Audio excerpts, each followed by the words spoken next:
Now for a look at what's got one Chinese blogger writing today. Our blogger today is Zhu Xiaomin, the chief editor of an academic journal called Western Economic and Cultural Research. Now his piece concerns a horrific incident in which a woman was beaten to death by 6 members of a religious cult. The 35-year-old mother of one was attacked in a fast food restaurant, allegedly after she refused to give her telephone number to the suspects.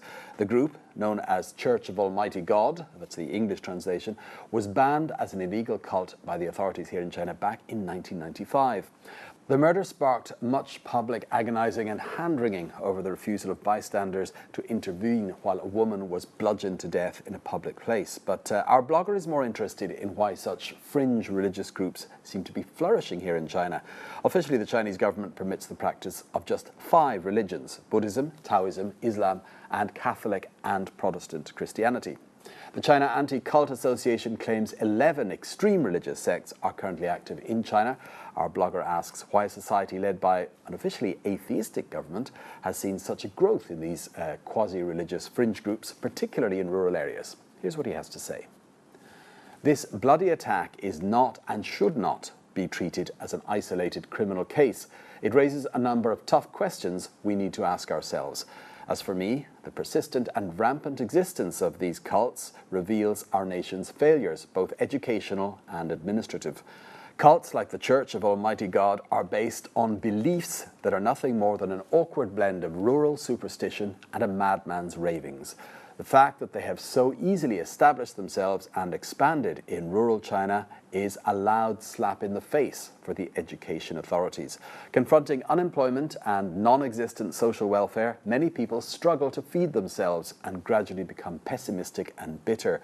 Cults take advantage of this sense of helplessness felt by society's underdogs. Then there are those who fear the unknown, such as natural disasters and other phenomena that science cannot easily explain to them. Last but not least, our rapid economic growth may have left many people more materially prosperous, but it has also led to a belief crisis among some people. So to get rid of these dangerous cults for good requires some hard work from the government. This includes increasing access to good education, rebuilding government credibility, and ensuring social equality.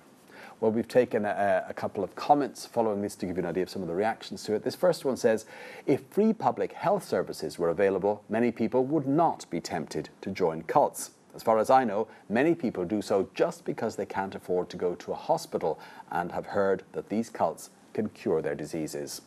This final net user also feels that this is a serious problem for Chinese society.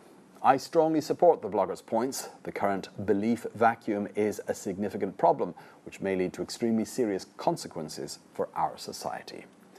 Well, with that comment, we wrap up our China blog section. Next up, we ask people on the streets of Beijing whether the capital has an image problem.